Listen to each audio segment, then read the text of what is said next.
You're listening to the Broadway Podcast Network. Visit bpn.fm to discover more. All I know is you're beautiful. Will you sing for me? There's a song that's inside of my soul. It's the one that I've tried to write over and over again. I'm awake in the air. Hello and welcome to our Musicals with Cheese extra special bonus emergency episode. Ring the alarm bells, because this is really important that we do this. This week I am joined by your favorite co-host of the show. Don't write in, I know it's true, Liz Eston, and our very special guest, my partner in most things, Miranda Moffat. Hello everyone. And today we are doing something no one asked for. We didn't even ask for it, but we did it anyway, and we're going to turn it into content. We decided last summer, correct, Miranda? That Yes. we were going to watch every Nicholas Sparks film for no particular reason. And on this discovery, we found ourselves, and we found frustration, and we found themes and ideas. I don't want to say recycled, but definitely reused throughout Through all this of them. process, we have learned so much about ourselves. We really discovered the meaning of love and humanity. Sometimes, other times, we just kind of discovered he didn't know how to end a book. Or that he liked specific tropes. Yeah. Many, He just many loves times. ghosts. He loves ghosts. And I knew nothing about the man himself until fairly recently, when I listened to the only audio commentary he did for any of these, which was for The Notebook. And the man sounds exactly like Kenneth Parcell from 30 Rock. He's very Southern, very kind of effeminate Southern. It is so interesting. And he's just like, I love my wife. And, I just liked writing these romance novels about the place that I lived. And you know what? I accept that movies are a different thing. And that's all right. I love all my movies. And I get to think I had a small part in it. It's great. And he just seems like a really affable, goofy little man, which, lovely. Exactly. And also, I feel like there was kind of a reason that we wanted to do it. And the reason is that I love The Notebook. A Walk to Remember is seared onto my brain forever since middle school. And just as a result of my love for those things, we were like, why don't we just watch the series? And also, I had never seen any of these except one. And it was not any of the good ones. It wasn't the ones that became memes. It was not the Dear Johns or the Notebooks. I saw the Lucky One in theaters. And, that was... no spoils. Didn't love that one. Lucky you. Liz, what is your history with Nicholas Sparks? I've only seen 4 Nicholas Sparks movies. I've never seen The Notebook. That's a cry. It was my one. I know. I was robbed as a child from watching Notebook. I think whenever it came on ABC Family, I just turned it off because I would rather watch Mean Girls. So I just I don't need this in my life. I'm just gonna wait for Mean Girls to come back on. But I have seen A Walk to Remember, which fucking slaps. I've seen Dear John in theaters. Oh my! I've seen The Lucky One, which I actually liked. Okay. And I've seen Safe Haven, which is my unironic favorite. You ruined the ending to Safe Haven for me before I even watched it. So. I definitely did, and I'm so sorry about that. So we all know our history with Nicholas Sparks. He had a death grip on females through most of the early 2000s to mid 2010s. Like, what he was releasing was not just popular, but financially successful and kind of star-making in the beginning, until the moment it wasn't. And for clarity, he did executive produce a TV show in 2016. We are not covering that. It isn't. They try to market it as if it is a Nicholas Sparks thing. It is not. It is not a romance. It is not anything. It's about like the Civil War. Not my vibe. Don't give a shit. Not a Nicholas Sparks thing. He didn't write it. So we're not covering that. Everything else, fair game. So, and despite much debate with Liz before this, we are not going to be going in chronological order today. We will be You can't going... see me, but my hand is in We are going in the order that we watched them in because I feel like the time that we perceived it means more, which means more work for Liz in the long run. Apologies in advance. All right, let's just do this. All right, Miranda, you and I first started on this journey because I had never seen The Notebook, and you insisted I should watch it. So we are starting with 2004's The Notebook. From the best-selling novel by Nicholas Sparks Oh, miss. How's about that date? comes a story It's normal not to forget your first love, but I want you for myself. Marry me. about what we long for, I saw your picture in the paper, and I just wanted to see if you were okay. what we settle for, I have a fiance waiting for me. What happened? Who did you choose? and who we're meant for. Why didn't you write me? I waited for you for 7 years. I wrote you every day for a year.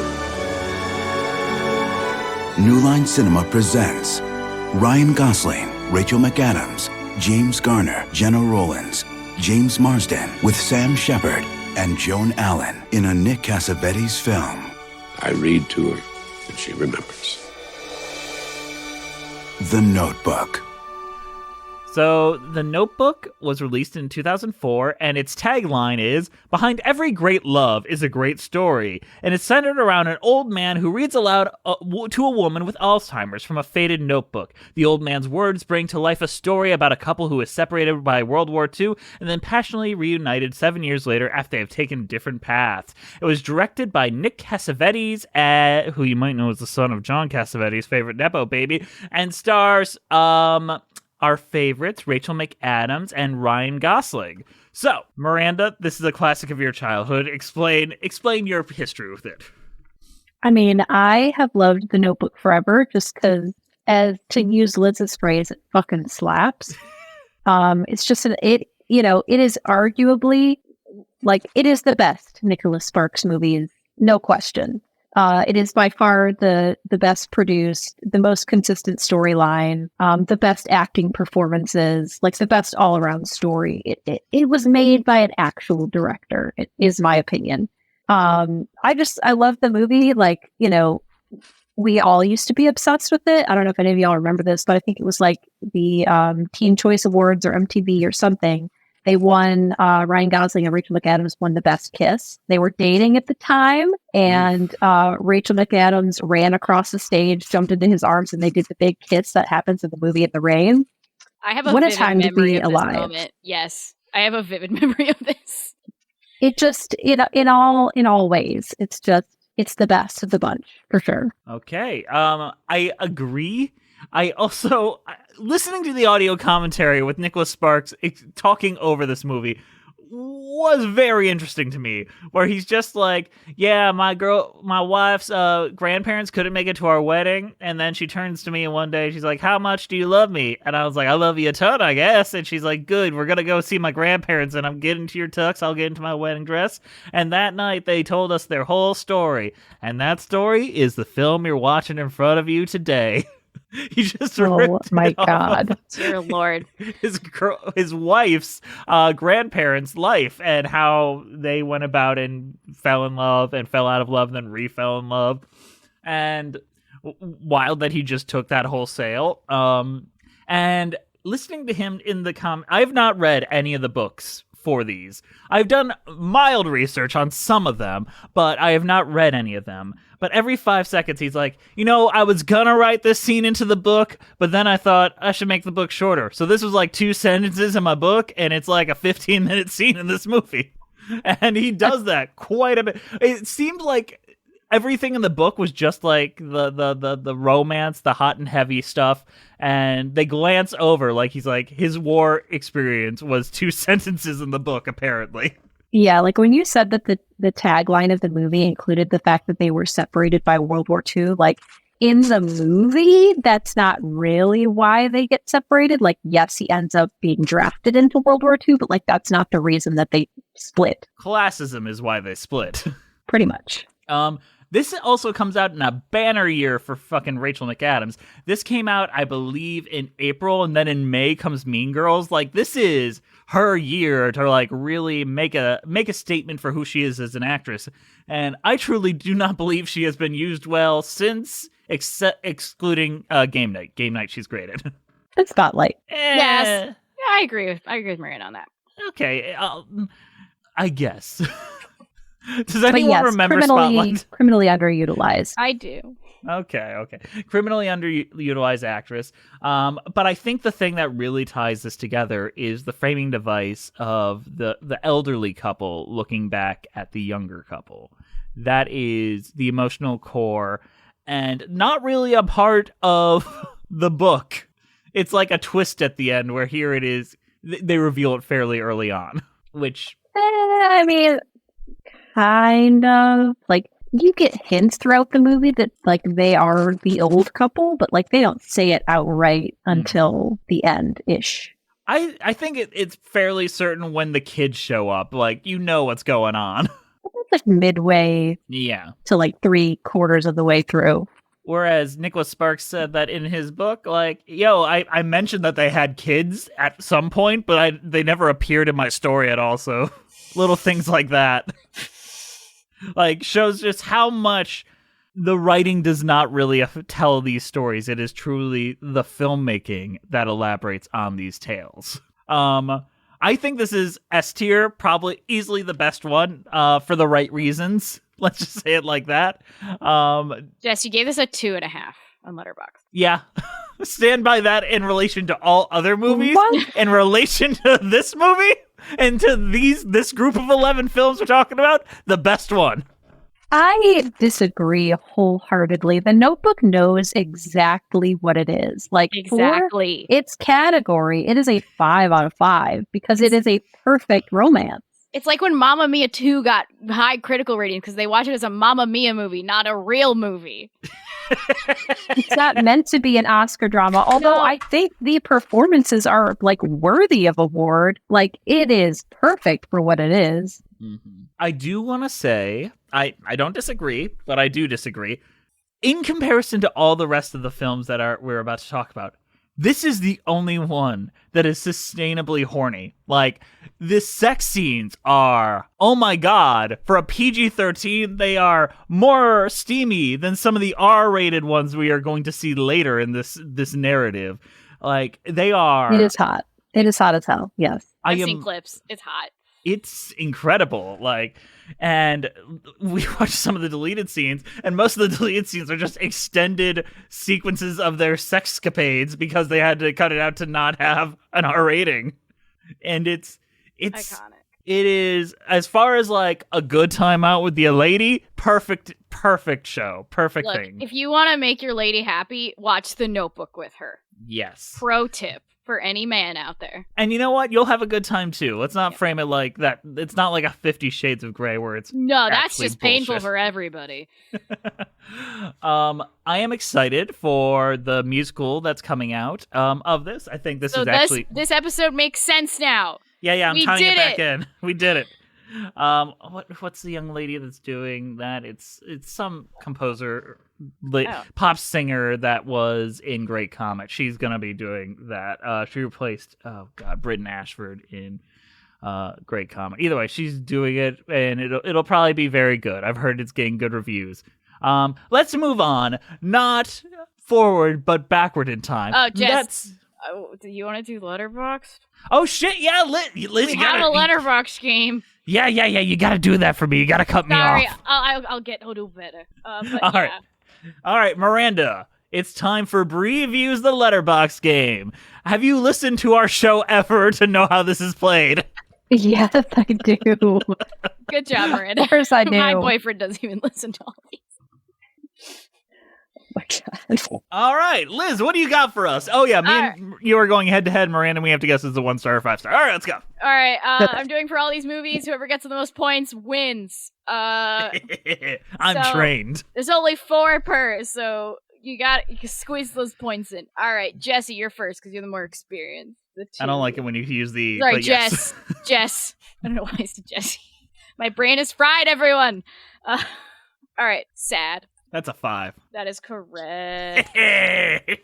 All right, Miranda. Yes. James Marsden. I am here if you need someone to support you through this tough time. Oh no. I mean, for me, that's a 5. That's a 5. That is a 1. Oh, Damn. jeez. Although Nicholas Sparks did originally write the James Marsden character to be like an abusive dick, and his editor's like, no, you will think badly on the female character if she picks this guy. He needs to be like an actual valid choice. All right, Jess, are you ready? Yes, I am. All right, I'm going to give you this one because I think it'll make you slightly uncomfortable. Okay, let's go. This was way too much for me to handle on my period. That is a 5. That's correct. All right, Miranda. So many hormones. All right, Miranda. This one is simple. Bro. Oh, God. I'm going to say 5. Why not? That's correct. You're on the board. Yay! All right. So Jess is up by 1. Yeah, you can still come back. I tend to fail in the middle. There's like 40 more of these. You can come back. Yes, you can. Oh, God. Yeah, there's 11 movies. Well, let's not dilly or dally. The same night that you and I watched The Notebook, Miranda, you said, how about we watch A Walk to Remember, another classic of the early 2000s, and yeah, it might be the worst film I've ever seen, but simultaneously, the best film I've ever seen. Thank you. Knew exactly who she was. So what's your deal, huh? You don't care what people think about you? No. Now, two people who had nothing in common. I need help with my work. Landon Carter's asking me for help. Please. Okay. Have everything to learn from each other. Landon Carter is coming here. Dad, I'm not a child. Well, it's him I don't trust, not you. Landon, where have you been? Nowhere, man. What's with you, man? It's like you don't even have time for your real friends anymore. Hey, Carter. So I'll see you after school? I'm in your dreams. Welcome to the planet.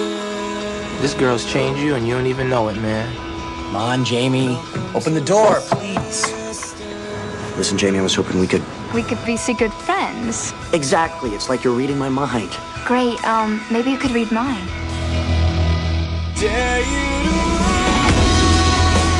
Jamie, I miss spending time with you.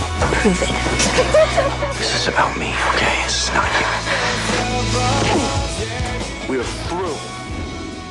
So, A Walk to Remember came out in 2002. Its tagline was, "It all comes down to who's by your side." The plot of A Walk to Remember is when the popular, restless Landon Carter is forced to participate in the school drama production, he falls in love with Jamie Sullivan, the daughter of the town's minister. Jamie has a to-do list for her life, and also a very big secret she must keep from Landon. It stars Mandy Moore, Shane West, and was directed by Adam Shankman, who you may remember as the director of Enchanted 2, and I believe a couple other, classic films that people tend to like for some reason. Oh yeah, the classic films Disenchanted, Cheaper by the Dozen 2, Rock of Ages, and the Hairspray 2007 the adaptation. pacifier, motherfuckers. Yeah, the end of Vin Diesel's first action peak. So, A Walk to Remember might be the worst film I've ever watched. Miranda, care to counter? I think that's a little unfair. I mean, while I recognize, how can I put this into words? It is not good per se, but it is entertaining as hell. I don't think that I have laughed more during these movies than we did watching A Walk to Remember. In particular, that scene where they're out on a date night, and we're just why are they surrounded by old people? Did they go to a senior center for this date? Why? That was also the moment. So Jamie, I believe her name is, the Mandy Moore character. She wears a sweater, one sweater throughout the entire film. That is her thing. She's always wearing this little sweater. A cardigan, excuse me. And then for this specific date, what is Landon buy her but a slightly different colored cardigan of the same style? As if to say that is the only thing that her personality represents by. There are so many laugh out loud moments. This is a high art film on the quality of The Room. You will have a fucking blast watching this because of how generally incompetent it is. It is so entertainingly awkward too. Like they have an entire like the musical sequence where she's just like singing. She's just like singing this song to him very weirdly, and everybody in the room is just like watching her like, this is a little weird. This is a little strange, guys. Like it's so High School Musical chic in that way where we're just like, oh, we're singing now. Why? Mandy Moore has an album to promote. We must acknowledge she sings. Yes, 100%. Now, this is different from something like The Notebook, where The Notebook is very accurate to the book. They just add things to kind of elaborate on things. This is very different from the Nicholas Sparks book it is based on. It takes place in the modern day, where the book took place in the 50s. It was there was no play rehearsal or anything like that. It was just a very straightforward kind of narrative, and it follows all the Nicholas Sparks tropes. This film, on the other hand, has some of the most bizarre left turns midway through this story, and every moment of it is engaging and horrific. It's like watching a train wreck. Yeah. It's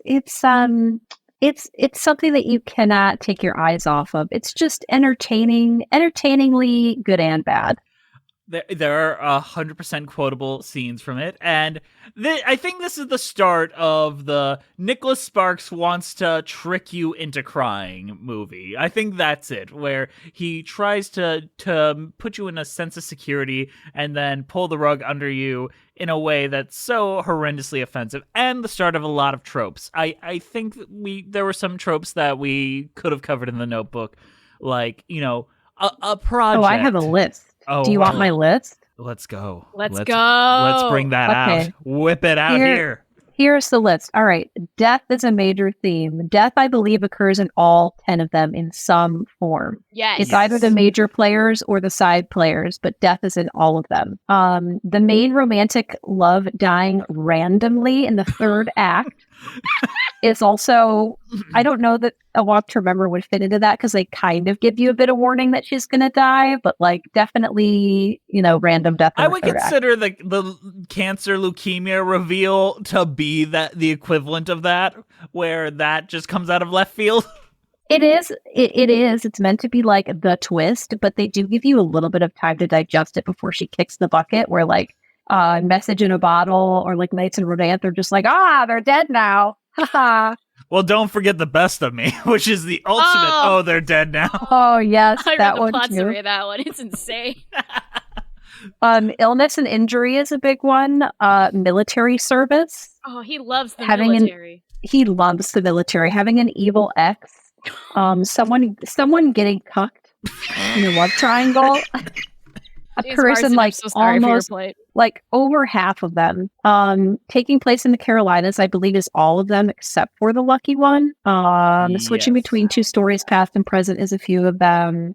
Communicating via letters is a few of them. Kisses in the Rain is a big one. And then also like the socioeconomic status differences being the main plot point in the romance is another big one. But definitely death and the cucking are the biggest ones. There's one more I would add in that I think is very common amongst all of them. Charming matriarch or patriarchs that are kind of kooky. Yes, I would absolutely agree. Because in The Notebook, we have Ryan Gosling's dad. And this one, I don't think he's kooky, but he is crazy religious zealot. This is probably the one that strays the furthest from those structural points of Nicholas Sparks novels. This is where they were kind of figuring out how accurate to the book you have to be. This movie is a train wreck. From the first scene of this film, I knew we were in for some problems. There's literally a murder attempt, and we just kind of don't bring it up again until like the third act when that guy pops up again. Yeah, he's a bad boy. And all he gets for like attempted murder is like you have to go to theater camp. That's torture for guys like that. Let's be honest. You're sensationalizing that a little bit. I mean, like, yes, what they did was wrong, but like, I don't think Landon's character specifically wasn't like one of the more goading people, and he is the one that actually tried to save the kid when he fell in the water. He was also the one that went up there to convince him to jump. That's true. He is definitely an a-hole, but like he's the only one that he got caught because he tried to save him. Yeah. Give my man Landon some credit here. I will. And I'll give him credit for having the one black friend, which is another trope. The one black person that happens to be best friends with the lead.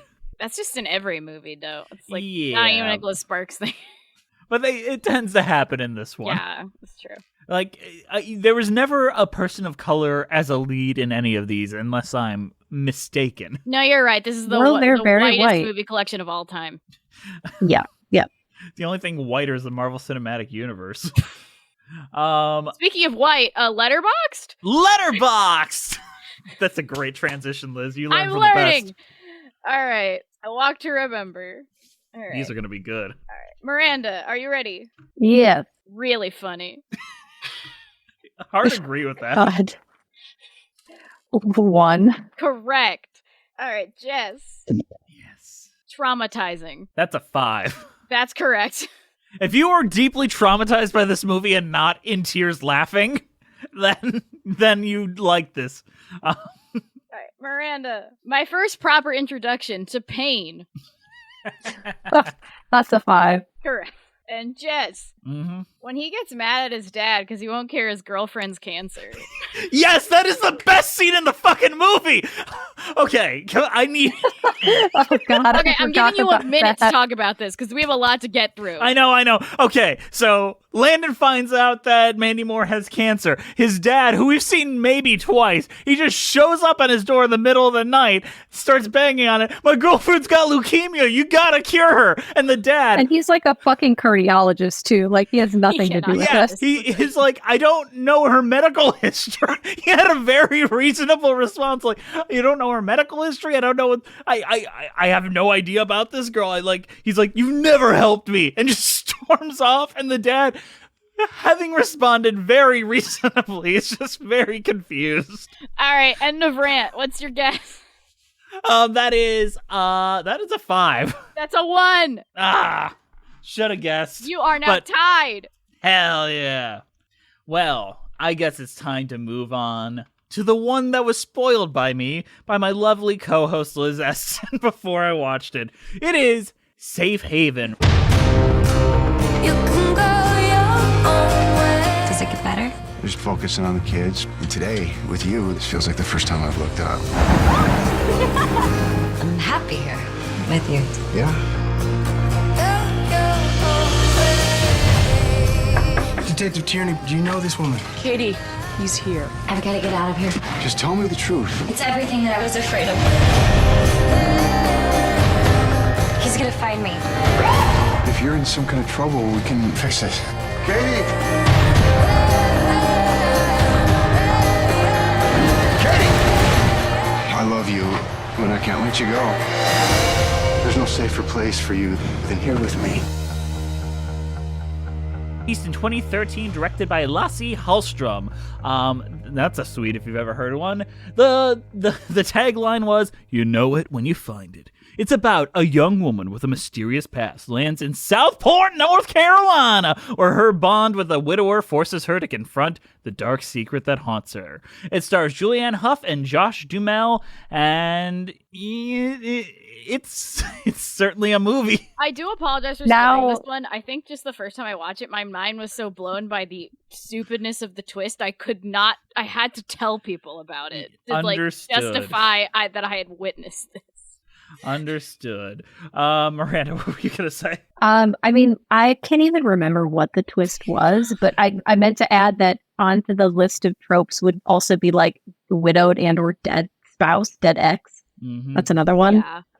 I can explain the twists yes, I spoiled it the first time for Jess. So basically, the entire movie, Julianne Hough is very close with Colby Smulders, who plays a character whose name I never registered.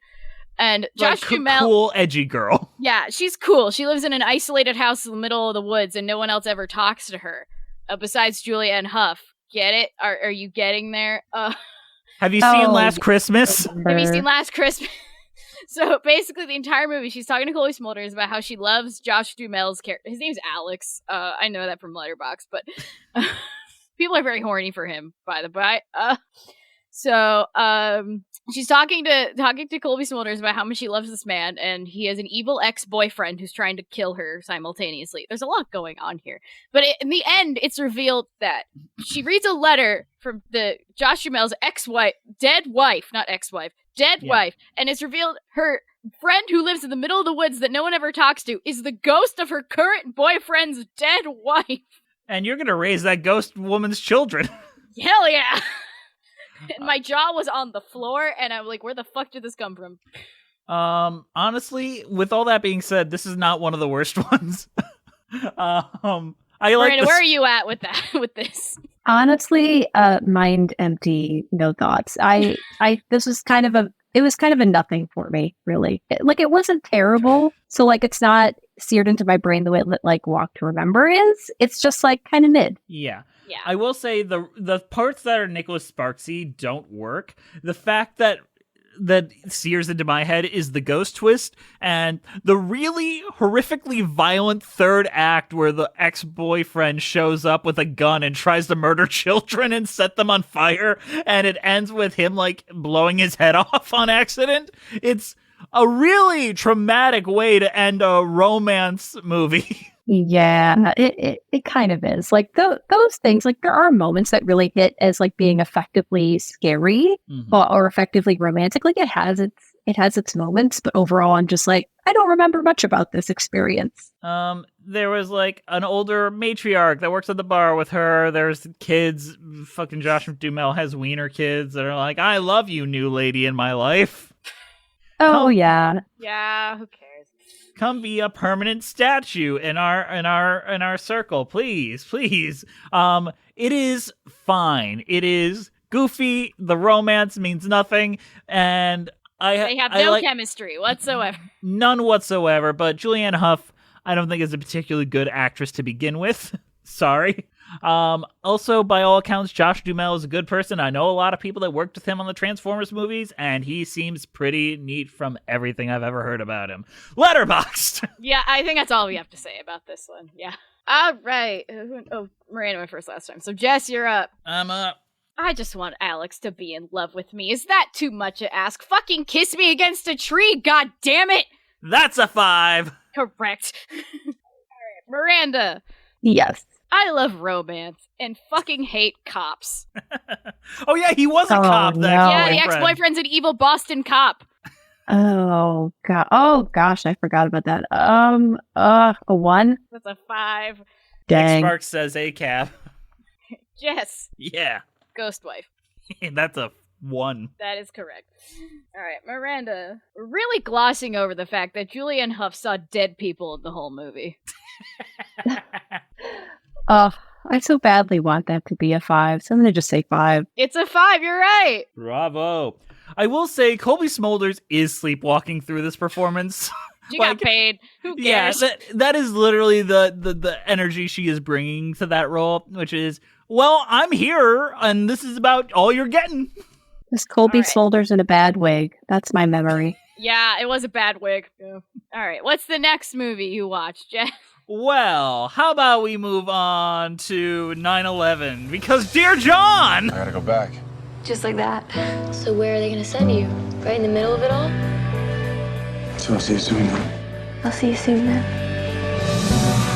Dear John, tell me everything. Write it all down. That way, we'll be with each other all the time, even if we're not with each other at all. It's a full moon here tonight, which makes me think of you. Half a world away. Letter number 8. Letter number 33. Dear John. I miss you so much it hurts. Requesting permission to extend my tour, sir. You've decided you're going back. All I know is I want to stay here with you as long as I possibly can, and I need you to tell me. I don't... Miles from where you are, lay down on the cold ground, and I pray that something picks me up and sets me down in your warm arms. A lot can happen in 12 months, John. Tonight you're here with me.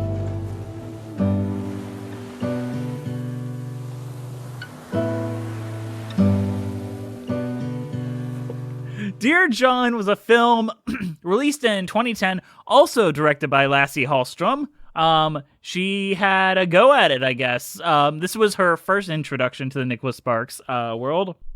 The tagline was, "Love brought them together. Will fate tear them apart?" The plot of Dear John is while Sergeant John Tyree is home on 2 weeks leave from Germany, he meets Savannah after he dives into the ocean to retrieve Savannah's purse that had fallen off a pier. John eventually falls in love with Savannah, who promises to write him until he returns from overseas. It stars Amanda Seyfried, Channing Tatum, Richard Jenkins, and Henry Thomas from E.T. and those cool little movies over there on the Netflix. This movie's fine. This is like the epitome of a Nicholas Sparks movie. Like, all the bad, all the good. What do you think, Miranda? Similarly, yeah, it definitely hits a lot of the major tropes, like the weird, like older figure, like John's dad in that movie. And then the military service one, again, the weird death in the movie, dead ex-spouse who ends up being kid from E.T. Yeah, Henry Thomas. Yeah, also pretty mid. Like I this is one that I had watched before when I was like a teenager, and it's okay. It's pretty good. Like Amanda Seyfried and Channing Tatum and like all of the actors in it are like actually very good and super competent, and like there is chemistry. There are moments that hit, but like there are some baffling ass things that happen, as with every Nicholas Sparks movie. Like the fact that they're in love, but like when he comes back, it's just like, oh, well, I married this man. He had cancer. I felt bad for him. It's like, oh, okay. And he's also kind of emotionally abusive to her. Yeah, like definitely being used in a way, but yeah, it's just fine. Yeah. Richard Jenkins is probably the most interesting part. He's performing. What exactly does he have? Is like he definitely has some mental ailment. Asperger's. He has Asperger's. And that makes him obsessed with coins, and that is he's a coin collector, yeah. Something him and his son kind of share, but also his dad resents. And there's a recurring theme of him having to make lasagnas on Sunday, and that was something. The only thing I remember is in the first scene, and we open on the beach, and it says July 2001, and I was like, boy, I wonder what's gonna happen in a couple months. Yeah, 9/11 is looming. Yeah, that is literally it. The ticking clock of this movie is 9/11. At least they let you know early on, unlike Remember Me, where it's a twist. Yeah, this film is fine. Anyway, Letterboxd? Letterboxd! All right, Miranda. Yes. The Notebook 2. I mean, I want that to be a 5, but it's probably a 1. You were right the first time. It was a 5. Oh, you know, because you just wanted to be a 5, I'm going to give you a point, because who cares? What? Okay, yeah. I wasn't going to follow you until you said who cares, and then I realized this is stupid. There's no stakes in this. This is like after midnight. You win nothing. Oh God! Have you seen the most recent episode? Taylor Tomlinson got actually mad. It was It was unpleasant to watch. Yeah, it was not fun. I might watch the King Guitar one again just to cleanse that. Yeah, because that one's so good. All right, Jess. Oh dear. That's a 5. That's a 1. Damn. All right, Miranda. I wonder if Taylor Swift likes this. 5. Correct. I cannot imagine Taylor Swift sitting down and watching a movie. I don't think she's a human. I think she turns off, like, at the end of the night. She puts a cat in her lap and just stares at a wall. Yeah, Travis Kelce's like, you good? He's like, yeah, I'm... She's like, I am fine, Travis. Thank you for asking. I feel powerful. All right, Jess, last one. All right. I hate Savannah. I don't care you miss John. I would too. But just wait. Yeah, that's a 5. They're too invested. That is correct. Had to think for a second, but yeah, now that's you're tied. 5. Woohoo! Well, now we gotta make the choice. Travis, this is Ryan McCarthy, my boyfriend. Hi. Don't make a thing out of it. I know you. And my big brother does not like it when things don't come easy. I have a confession. My friends like you better than they like me. Yeah, I was afraid that was gonna happen. You are in so much more trouble than I thought. Why do you make it so hard for me to flirt with you? If I made it easy, you wouldn't flirt anymore. What are you doing? Walking towards you real slow. Why? Because if I ran, I'd scare you. I did do that. Because you bother me. We're moving to 2016 to The Choice, directed by Ross Katz. The tagline of that one is, "Let your heart decide." The plot of it is Travis and Gabby first meet as neighbors in a small coastal town and wind up in a relationship that is tested by life's most defining events. It stars Benjamin Walker, Teresa Palmer, Maggie Grace, and Tom Welling. Yo, this film's ass. This film's really bad. It could have been fine, but this is where we start the trend of the Nicholas Sparks third act fuck you. Yeah. I mean, for me, it has its moments. It has charming bits in it. Like the guy from Abraham Lincoln Vampire Hunter is very nice to look at. That's a definite benefit. Teresa Palmer, also very nice to look at. Love that there's just like a vet practice and animals involved. And again, major theme here being illness or injury randomly in the third act, and also cucking. Yeah. But you say that. I have not seen two leads that seem to hate each other more than the two characters in this movie. All the way up to what happens in the third act, which is the Teresa Palmer character ends up in a coma and he has to decide whether to pull the plug, which is the titular The Choice. But then he doesn't even have to do it because, like, who gives a fuck? Yeah. They just are fighting the entire time. And the joke is, as soon as she wakes up, they start fighting again. These are two unpleasant people that hate each other, and we're supposed to root for them? I'm supposed to root for her to cheat on Tom Welling with this guy that she obviously hates? I mean, you might not understand this because you're a man, Yeah, but maybe.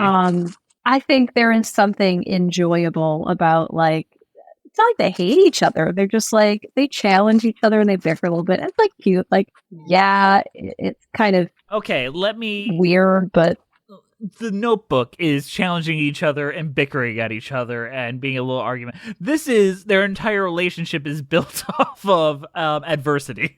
I guess, but I think more like at the beginning, like, yeah, she really does despise this man. But like in the end, like at the end of the day, like she ends up just sort of like pretending to dislike him and is really like super into him.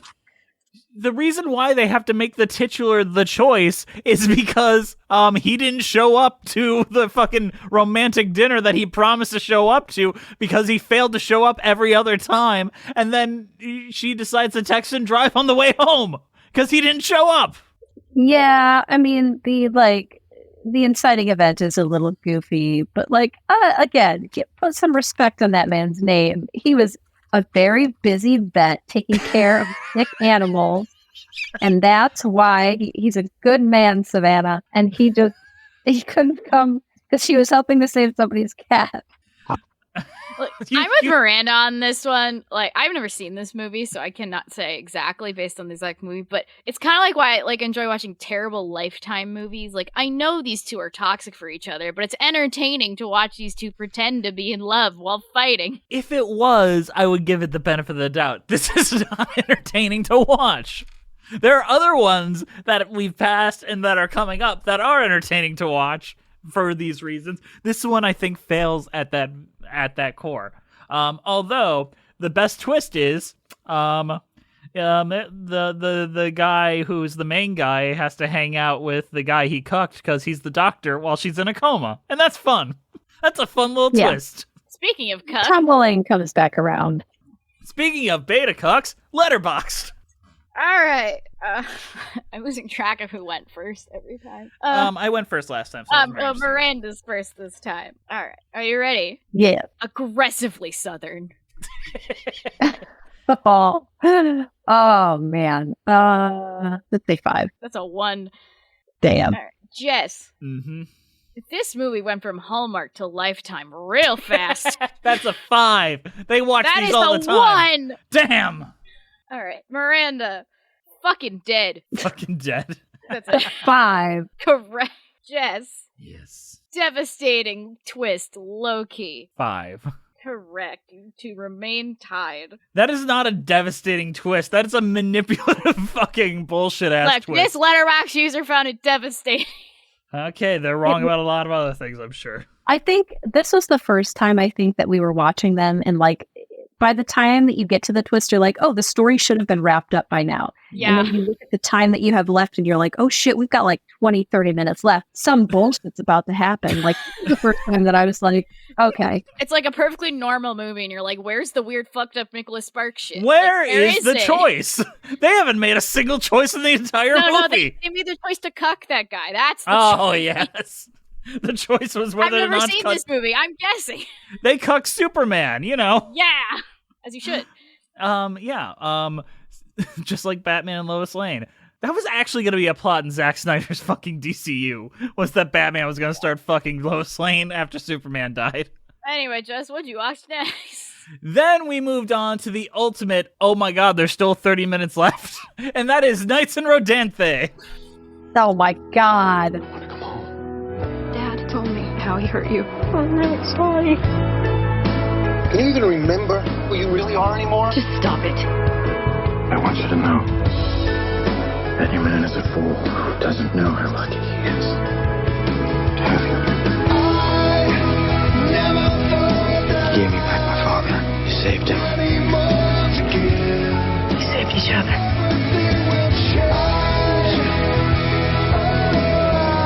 Looks this good if he has a dirty mind. Oh yes, he's definitely a keeper. There's a kind of love that makes you feel that anything's possible. I want you to know that you can have that. One weekend changed my life forever.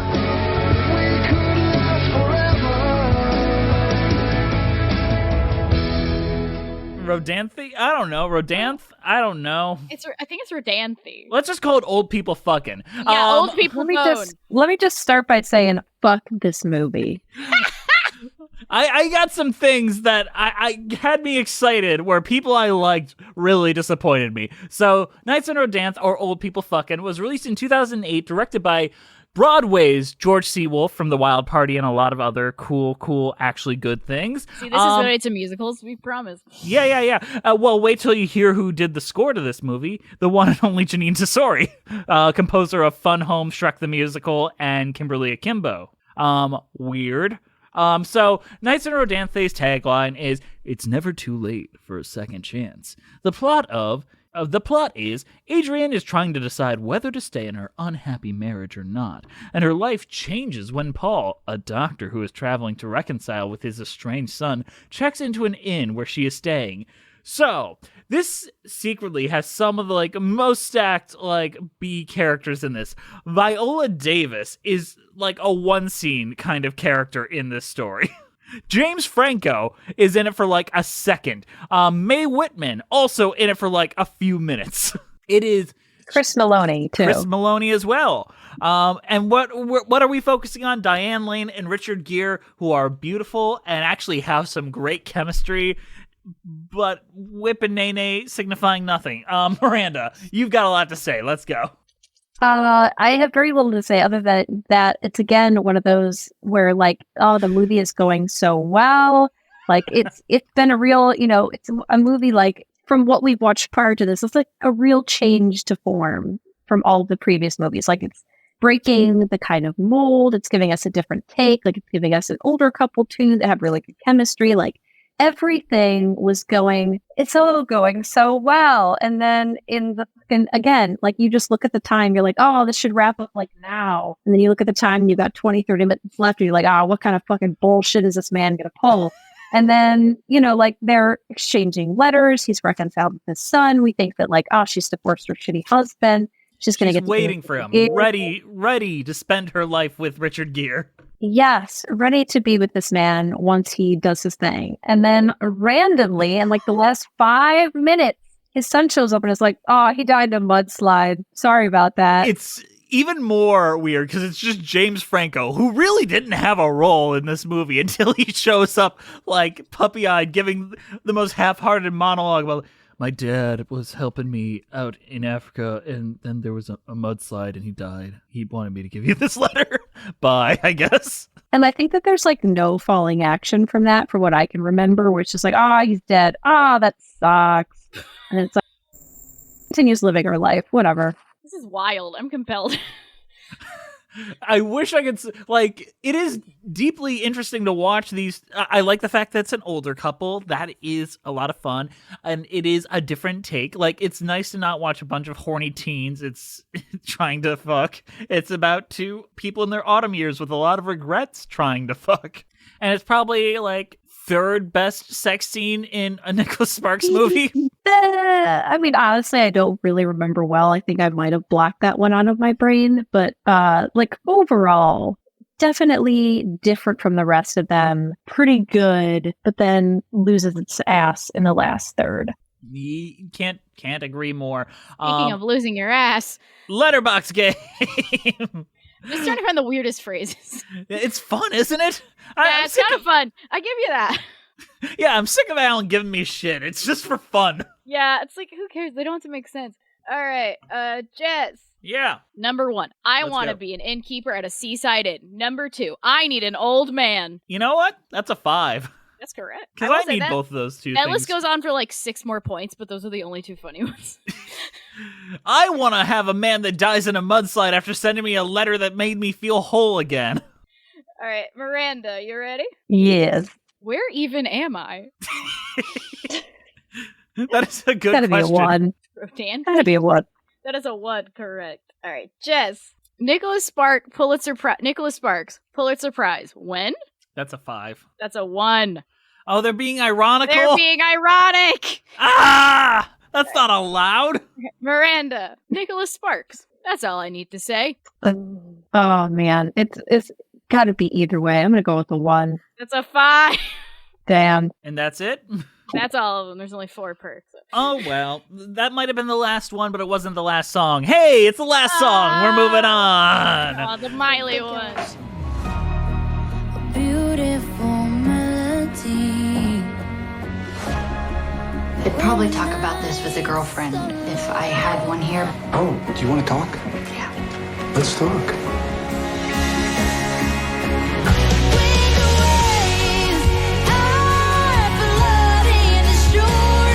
Sometimes you have to be apart from people you love.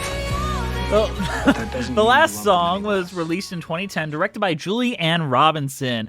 The tagline of this one was, a story about family, first love, second chances, and the moment in life that led you back home. The plot of it is a drama centered around a rebellious girl who is sent to a southern beach town for the summer to stay with her father. No red flags yet. Through their mutual love of music, the estranged duo learn to reconnect. It stars Miley Cyrus, Greg Kinnear, Bobby Coleman, and Liam Hemsworth. This movie gave us flowers, everyone. Did it? Oh, that song. Yeah, it does. This movie I like gave that. us the song True. Flowers. So I can't entirely be trash. Yeah, it's a good song. This movie is bad, but there's so many little redeeming things in it. It's one of the more competent ones, I think. Yes. Like, I think honestly, the thing about the last song is that, like, the B plots are better than the central romance. Like, the central romance is pretty meh, but, like, the story around, like, the familial relationships, like, her reconnecting with her dad, the son's relationship with the dad, like, that whole situation with the church fire and, like, learning about, like, what actually happened. Like, all of that was actually pretty decent and compelling. But the main romance is sort of like, take it or leave it. Literally, if this were not a romance film, I would like it 50% more. There is so much time wasted on, like, the romance, like, the guy's parents, like, this little thief that frames Miley Cyrus for being a kleptomaniac, and raccoons killing turtles. Like, there's like a lot of, like, things going on at once. And also, Miley Cyrus plays a thoroughly unlikable character in this lead. I'm not sure if it's just because she was a little green in her acting abilities, because she does deliver her lines very sitcom stagey, like, Dad, I'm not going out today. I'm going to do what I want. I'm sick of you telling me what to do. I ain't playing that piano. Like, it's very big and broad compared to Greg Kinnear, who is incredible in this movie. Like, Greg Kinnear and the little boy playing the brother, probably top-tier actors in Nicholas Sparks films. Yeah, those whole plot lines are good. Like, the problem with the main romance story is, like, yes, number one, Miley Cyrus is not very good in this movie. Like, again, I've not seen much of her work, so I couldn't tell you whether or not she's improved at all, but she was not good in this movie. Also, realize that she does not know how to close her mouth completely over her teeth, like lip to lip. She always has her mouth semi-open, which is strange. She always kind of looks like she's showing her buck teeth like a little rabbit. Yeah, whenever people on TikTok do an impression of her, you can tell they're about to do an impression because their buck teeth come out. They're like, Miley Cyrus. It's just, which is not like, nothing about the quality of the movie. It's just something strange to watch. But also, like, just the central romance is more awkward than anything. Like, it's just cringe as hell.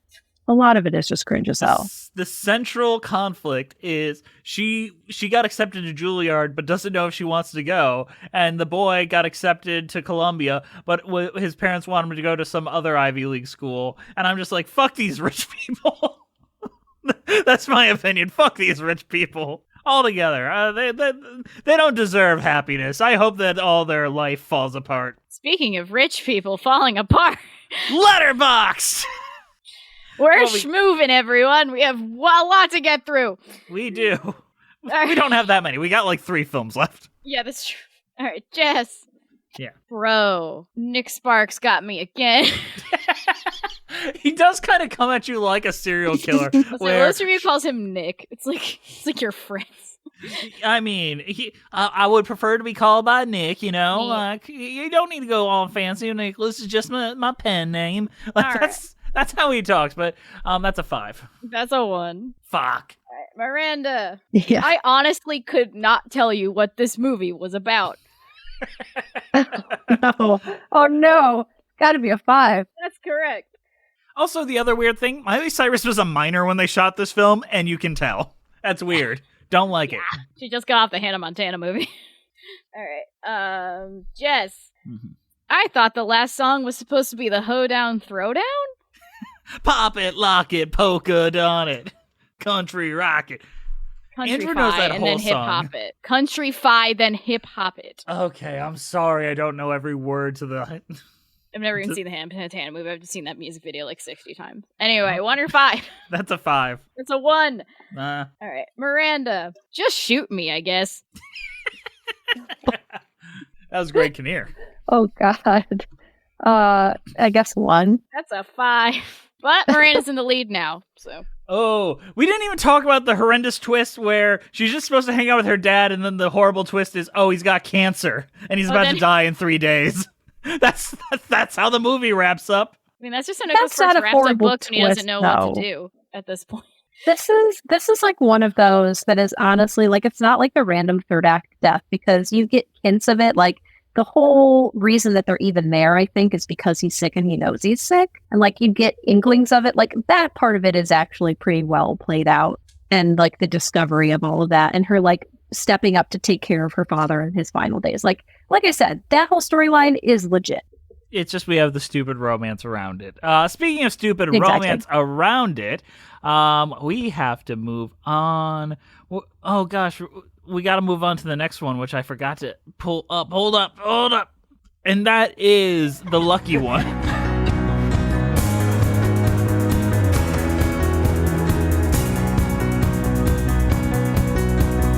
Well, that's as clean as it'll ever be. You think I don't know what's going on around here? You don't have a say anymore. It's just a casual beer between coworkers. It's not a date. There's something that I've been meaning to tell you. I'm sorry, I can't find the right words. Hey, that's my son in there too, Let go of my arm. You should do as she says. You don't know what I'm dealing with. I do know that you deserve better than this. You stay the hell out of my life. You should be kissed every day, every hour, every minute. Where did you get that? Your boy Logan had it. We did. There was no logic to the way that we watched. I'm pretty sure we watched The Lucky One the same day we watched the last song. What a double feature.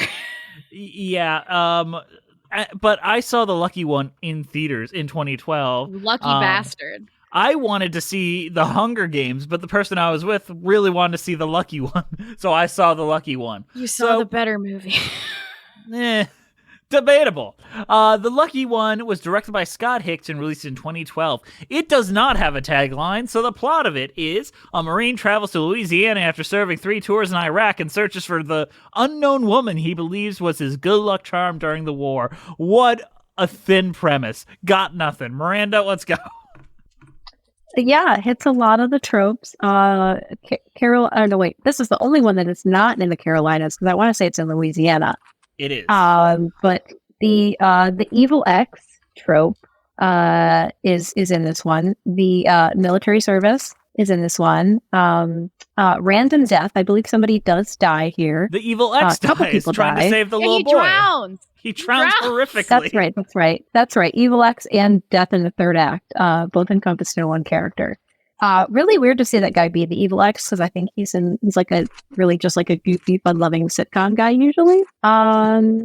The leads had some decent chemistry. I think like the story generally is interesting, and it does break a bit from form for other Nicholas Sparks movies. But just sort of like it's okay.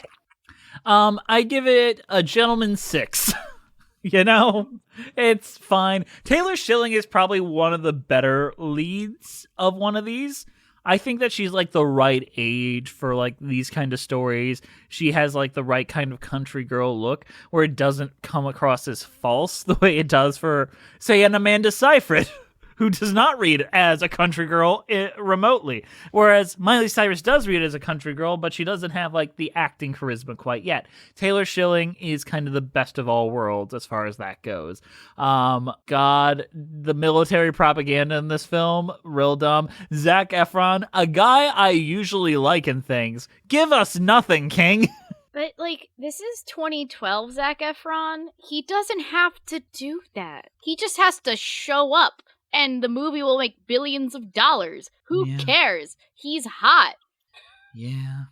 You know who would have actually done pretty well in this role and would have felt pretty at home in this? Like a Josh Hutcherson. Like, we need to revive the Nicholas Sparks kind of film just to give Josh Hutcherson one. Because he feels love like... a short king. He's okay. Yeah. You gotta find someone who, like, matches his height.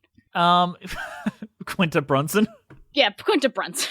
You know what? Finally put a person of color in one of these movies. Make the I want the short Nicholas Sparks movie. It's just shorter people. Yeah. Daniel Radcliffe in there. No, I want a rom-com with Daniel Radcliffe and Quinta Brunson. I want that. And then Josh Hutcherson's like the ex-boyfriend. He's the one that gets cucked. He's the cuck. Yes.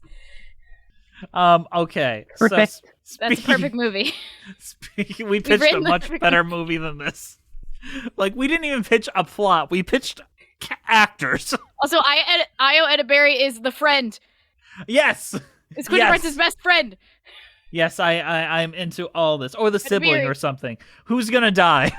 The dad. One of the dads. All right. Who would be Daniel Radcliffe's dad? Who's like a British patriarch? Richard Jenkins. We'll bring Richard Jenkins. No, we need a Brit. Okay. Like, who would? Because Richard Grant. Richard E. Yes. Richard E. Grant. Perfect. Yes.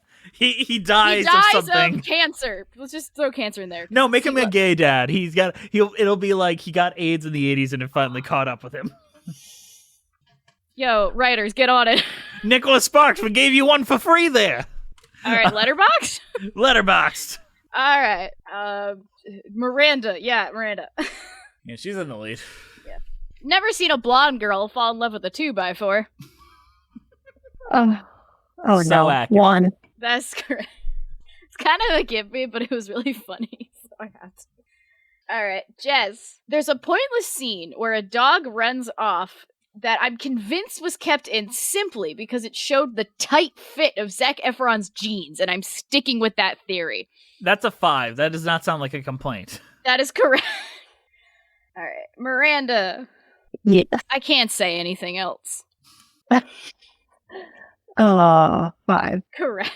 And Jess. Yes. Just another silly little marine love story. Am I right? That sounds like a 1. That's correct.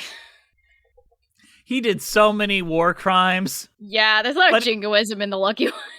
He deserves love too. But they fuck in a shower, so who cares? You know what? Instead of kissing in the rain, they fuck in a shower, and it's like an outdoor shower, which is weirder. Yeah, it's a wooden shower too. That ain't the only thing wooden. Oh, anyway, what happened next? Well, then we decided to go back to the very first adaptation, A Message in a Bottle. Don't you think it's brave to love like that in this world? I think we should trace these letters.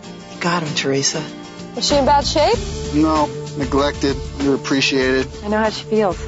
Doubt it. You know, if I was about 150 years younger, you'd be in trouble, young lady. Kevin Costner, Robin Wright Penn, and Paul Newman. Message in a Bottle. Look for it on video and DVD. Oh my Such God. a weird order. Yes, it is.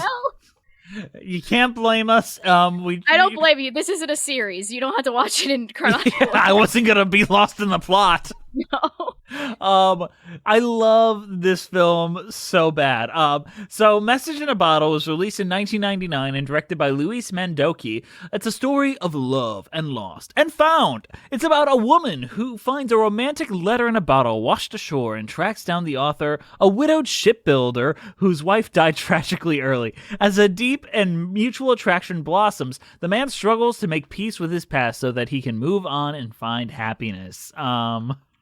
It's nice to see this film removed from the time it was released. I've been rewatching a lot of old Siskel and Ebert reviews. Both of them violently hated this movie. Both of them put it on the worst of 1998, 1999 list. 99. And that's the year Siskel died. Like, he hated this film so much. So I honestly think it's probably the second best Nicholas Sparks movie altogether. That being said, yes, it does have the Nicholas Sparks twist, but it was the originator of the Nicholas Sparks twist.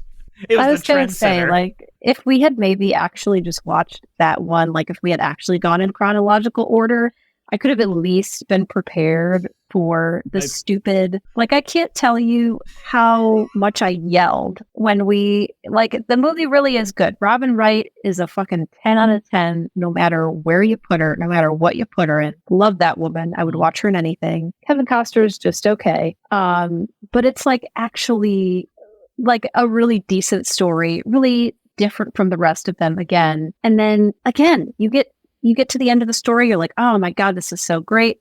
They're going to live happily ever after. And then you look at the timing and you got 20 to 30 minutes left. And you're like, what? And I just turned to Jesse and I was like, he cannot keep getting away with this. I was just like, please, please, please, please tell me that this man does not just die randomly. And sure as fuck, they're just about to get to the point where they reconcile and get together. And this man fucking dies. What's in the last like and drowning? 5 minutes. Fuck? He's afraid of water. Nicholas Sparks is not like the water. Jesus Christ. I've never seen this movie. I'm reading the plot summary as they're talking. Mm-hmm. This was more or less Kevin Costner's follow-up to Waterworld 2. So he's having a good go at it. Let's just start with the positives.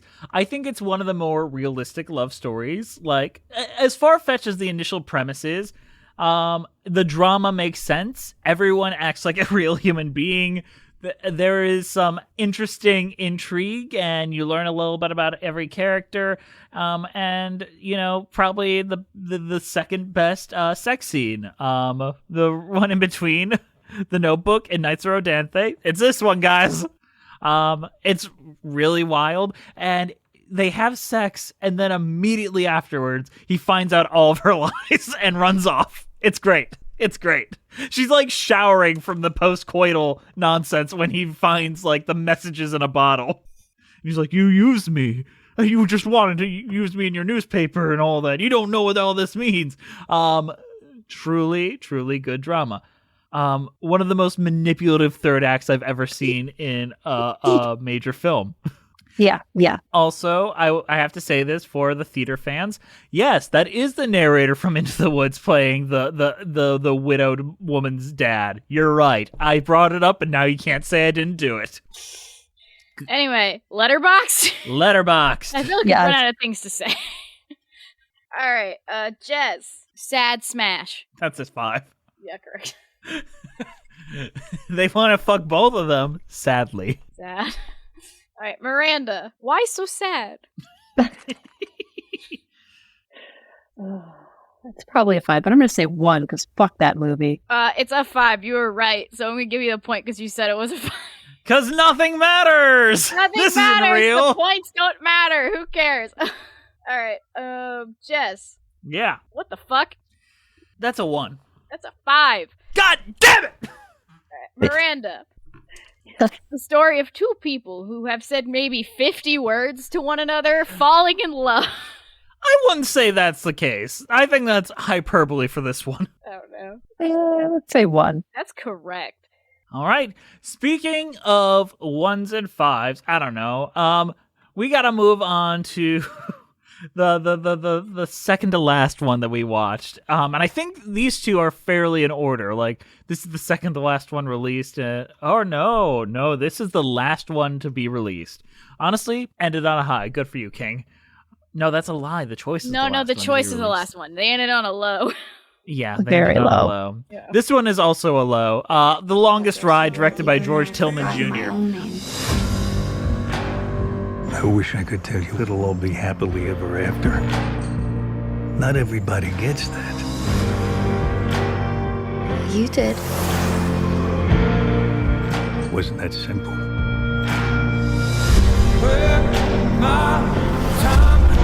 Luke, you need to stop, or next time you're more likely going to pick him up at the morgue. This is my life. It's all I know. I can't be with someone if every time they walk out the door, I don't know if I'm gonna see them again.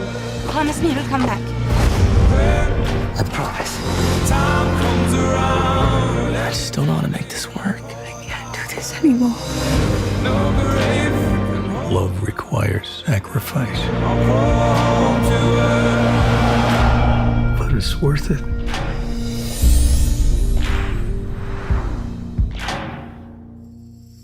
The tagline is two couples, two love stories, one epic tale. The lives of a young couple intertwine with a much older man as he reflects back on a love lost while he's trapped in an automobile crash. What?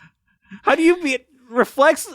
That's a nonsense sentence. Let me unpack that for a second. Intertwined with a much older man as he reflects back on a love lost while he's trapped in an automobile. How are you trapped in an automobile crash? No, he's in a hospital because of an automobile crash. Okay, here's a more comprehensive version. The lives of a young couple intertwine with a much older man as he reflects on his past love. Perfect.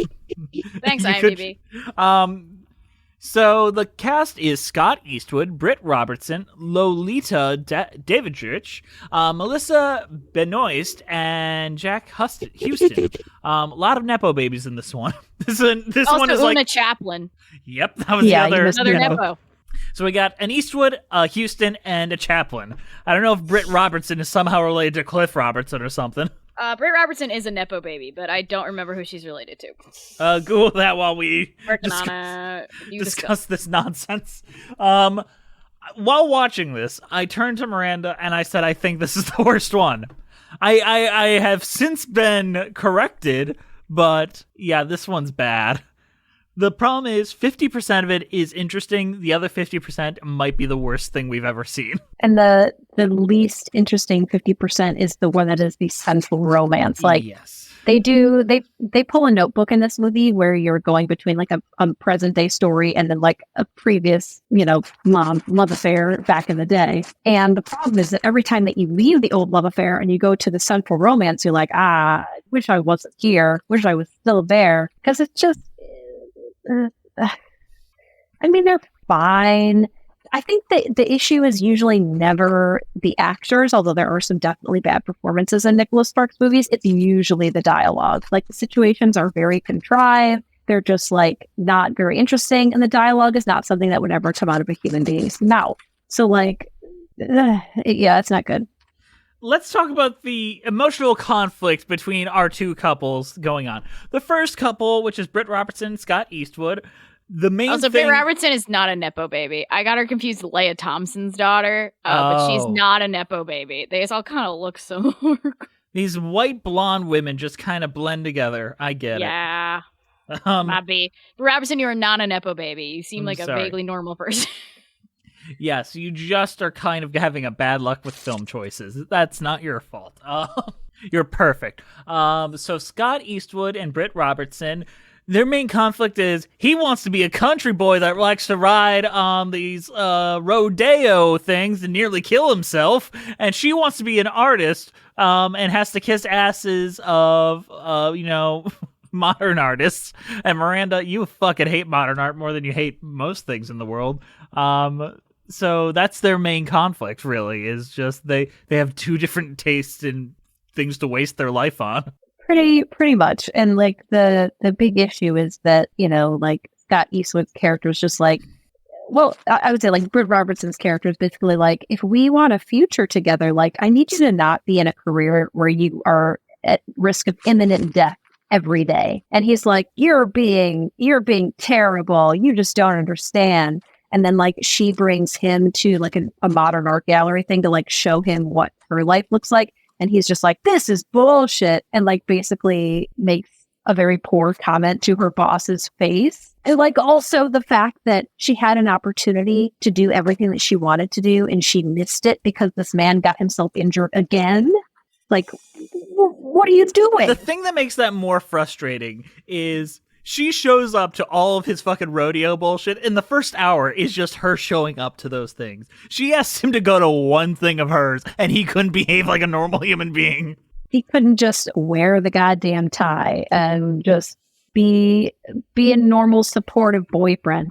He had to just be a dick about it. He did not peel her orange. But then we cut in between that. Britt Robertson visits Alan Alda, who tells a story of back when he was Jack Houston and his relationship with Una Chaplin.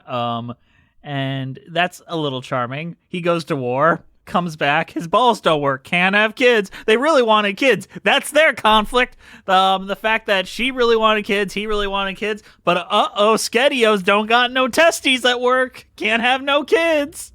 And that's every time we cut back, it's like, she only has value in herself because she wanted to be a mommy. And since she can't do that, life gets sad. But she's a teacher, and one kid who is in an abusive household, they try to adopt, didn't work out. She blames him, storms out of the house because she can't be a mommy, and leaves for an indeterminate amount of time.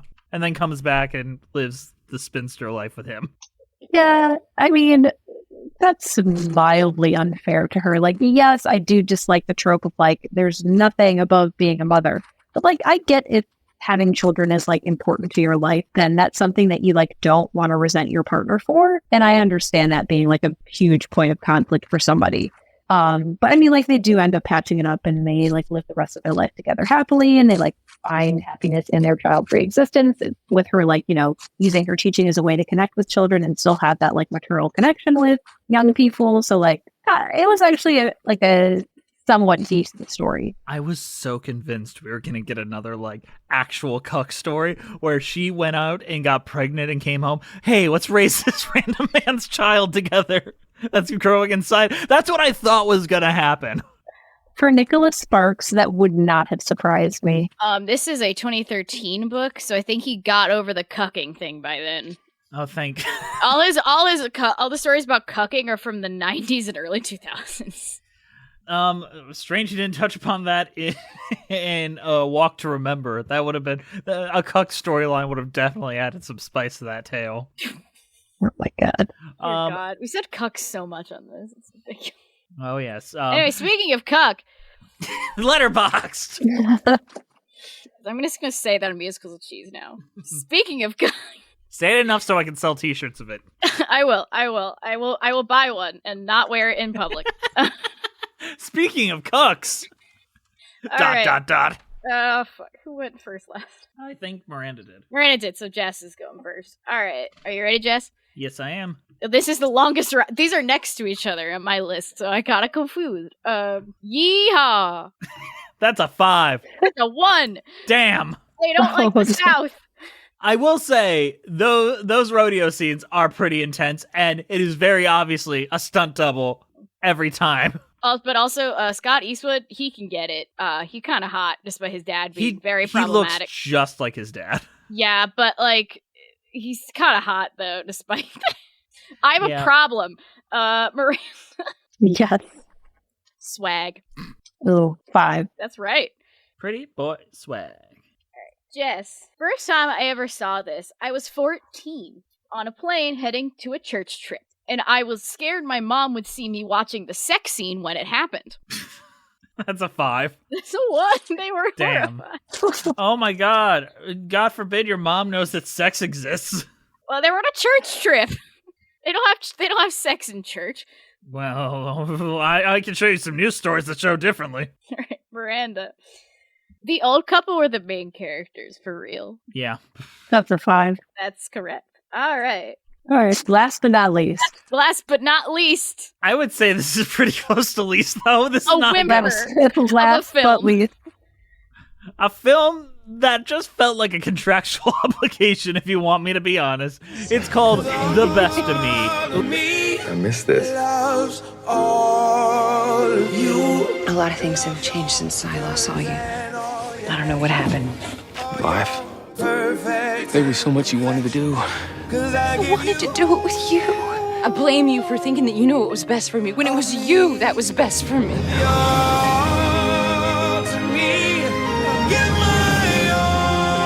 had a lot of nerve coming back here.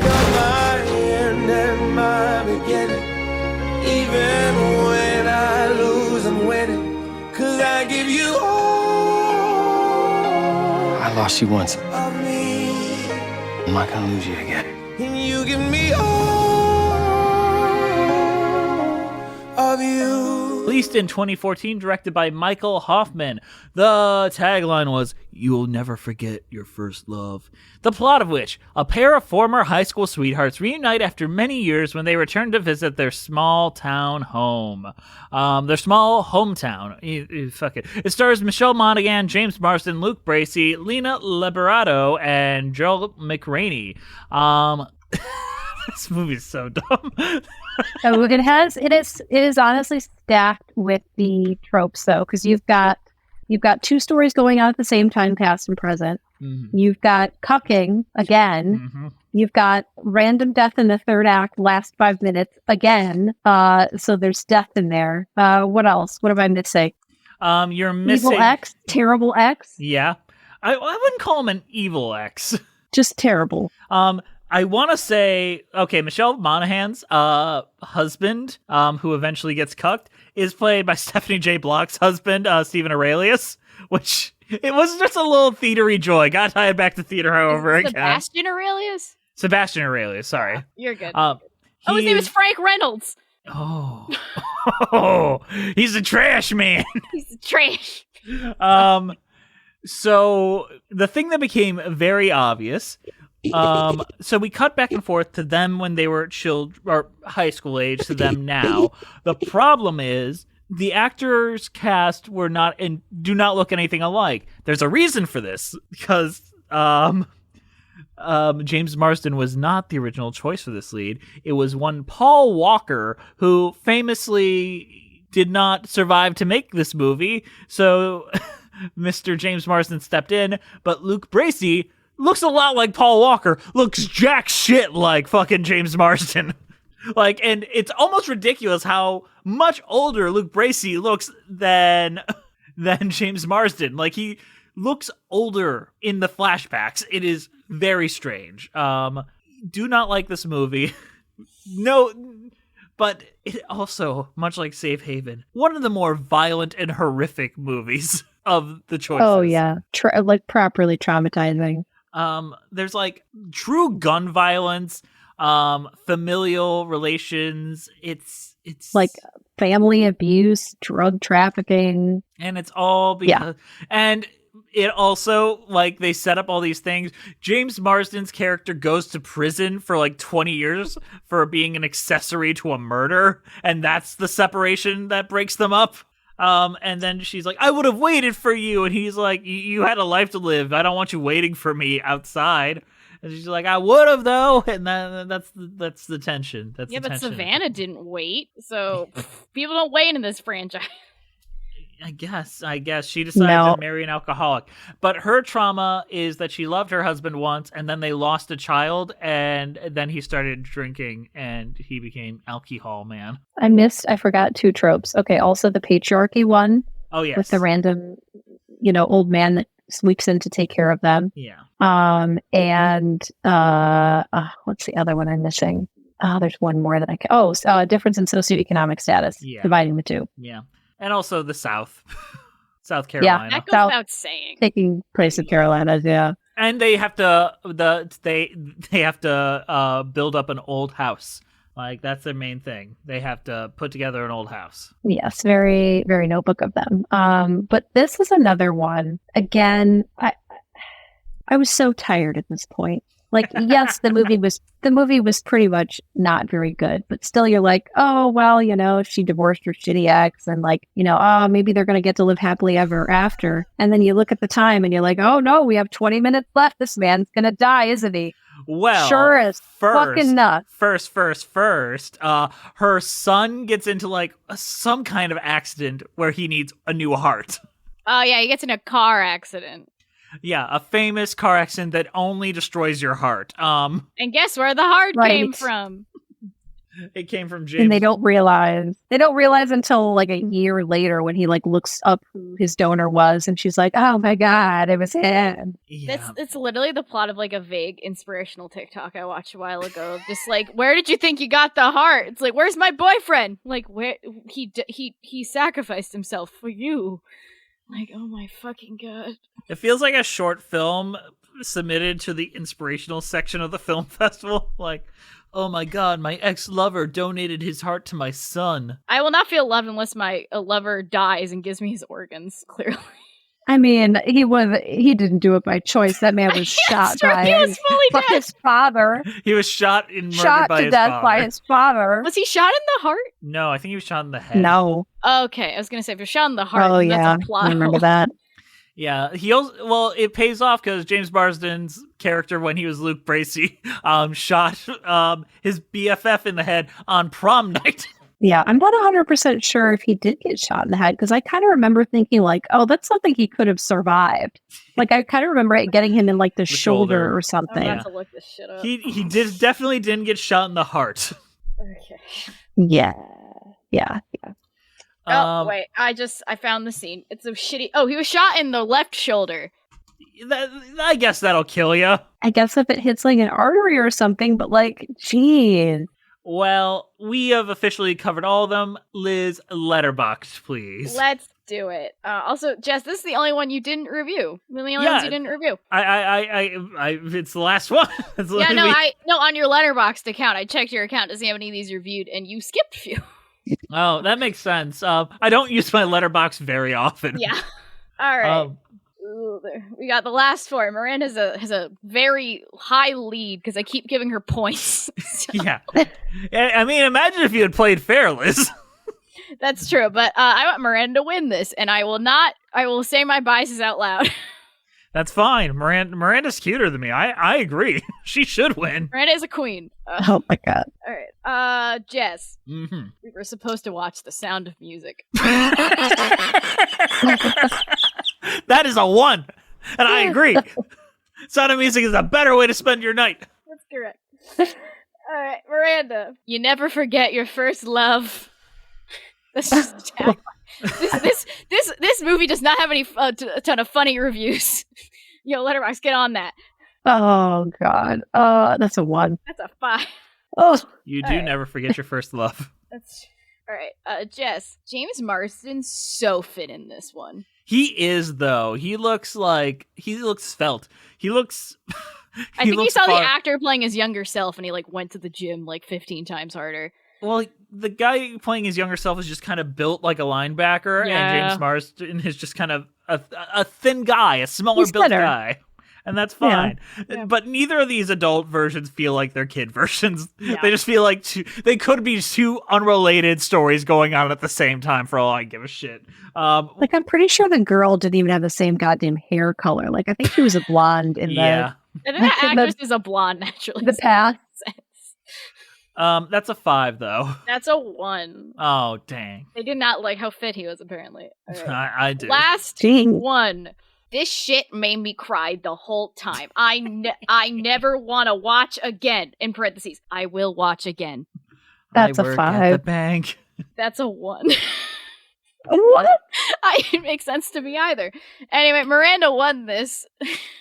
Far and away the winner. But now it's time to rank them. Oh, wait, I got it. I got it ready. I got it ready. Okay, all right. awesome. So we got a tier working. So I think in S tier, we're all going to agree that The Notebook belongs there. Yes. Yes. S tier is The Notebook. I'm also putting The Walk to Remember in there, but not for reasons Not of for it the being any reasons they good. want. Now Yes, here's where agreed. it starts to blur, where they all just kind of become the same.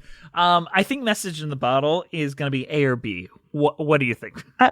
I would say, yes. Other than the ending, it's an A. I would put that in. Let's put in A, and we'll adjust later. Looking at the rest, maybe Safe Haven next. Yeah. Let's just decide on the shittiest though. Like the D tier is definitely lower the to choice. high. So the choice is at the bottom. The choice is like one of the worst. Yes, easily. Best of Me is also D tier. Yeah. I'll put Ride. Longest Ride. I would also put that in D tier. Right in between them. The Lucky One. D. I would put that in C. B. Okay. Yeah, BC territory. I know I know we'll fill B with stuff. The last song I would also put in C, like right above the Lucky One, because at least it's got. You know what? That's a lie. B because of Greg Kinnear. Yeah, fair enough. Dear John, I'm leaning C, but what do you guys? I think it's the ultimate B because it's one of those mid Nicholas Sparks movies of all time. But that's where I'm It is leaning. very, very mid, yeah. It's one of those mid things I've ever seen, and I saw it in a theater. So. Nights in Rodanthe? We like most of that movie. It's Like the ending. A, B. Okay, we'll put that in A right below Message in a Bottle. Now, we gotta put Safe Haven somewhere. I think it's B. I feel like that's a B. Yeah. I'd say a B, yeah. Well, Mostly then for I'm Ghost very Wife. mid. For evenness, I'm bumping Dear John to a C. Actually, that's a lie. I'm bumping the last song to a C. That's probably more accurate. All right, so our official ranking is we got The Notebook, Walk to Remember, Message in a Bottle, Nights in Rodanthe, Safe Haven, Dear John, The Last Song, The Lucky One, The Choice, The Longest Ride, and The Best of Me. I feel like those last three are basically interchangeable, but do we have any feeling about what should be the very bottom? Based on what you said, I would probably say The Choice, but that's just based on what I heard. I would say Best of Me, honestly, would probably be very last, but probably about right there. Yeah. All right. So I guess I got to tie it back to the fucking show we're on. So for this experience, not for every movie, what is your overall thought and your cheese rating, Miranda? Oh God. Oh Jesus. I can't even express in a cheese the way that Nicholas Sparks movies make me feel. It's like, okay, let's say it's brie cheese. There are some parts of it that are really funky and taste like feet, but then if you combine it with like honey or blueberries, it's delicious. It's the best thing that you've ever eaten. Like it just varies so widely. It's either the best or the worst thing that you've ever watched. I think that is as perfect a cheese rating as they could be, because it's not about the root of it, it's what you bring to it, which is honestly so potent, so accurate. I love it. I was just gonna say a charcuterie board made up of people that came from 3 different class backgrounds bringing different kinds of cheese, and you get some really good ones and then some ones. But that was lovely. Miranda, I know you don't like being on social media, so you don't have any social media to promote. But anything else you have left to say to the audience about your overall Nicholas Sparks experience? Not really. I would say, as you sort of expressed, Jesse, it's not really about the movie. It's about what you're bringing to it. And I think any Nicholas Sparks movie can be like the greatest experience of your life if you're in the right mood for it. So just come to it with an open mind and have fun. I love that, and this was wonderful. Liz, you were a wonderful moderator for this. fantastic job. I'm so grateful you were here and able to do this with us. And also, I would give it baked mac and cheese, by the way. Yes. I would give it baked mac and cheese, because Nicholas Sparks movies really hit when you need to watch a cheesy romantic drama that makes no fucking sense. Sometimes you just need to watch The Lucky One starring Zac Efron. And Taylor Schilling. I don't care. I care about the Zac Efron. I guess. Yeah, it hits anyway. But thank you. I'm honored to be here. I love me some Nicholas Sparks. I'm now inspired to watch some of these movies I have not gotten to yet. So The Notebook is the only good one, really. I'm gonna watch all of them. I'm probably gonna watch the bad ones just for experimental purposes. So yeah, this was a fun experiment. Let us know if there's any other movie series you want us to watch, and we'll try to include Liz in on this so that we can all have opinions. But be sure to follow us for more. Leave a comment on our spoofy and all that kind of stuff. All right. I hope you enjoy this week's episode, because it's Taylor Swift. Get ready, kids. yeah, get ready to murder us, maybe. Yeah, I'm trying to make this all related. You know, the people that will like the Taylor Swift will also like the Nicholas Sparks. So That's true. you know, synergy. Gotta get that synergy. Mean Girls, the Sparks, it's Taylor Swift, really hitting a market. Yeah, we're trying to get away from the white men. We'll see you next time, kids. Bye-bye. Jamie saved my life. I'll always miss her. But her love is like the wind. I can't see it, but I can feel it.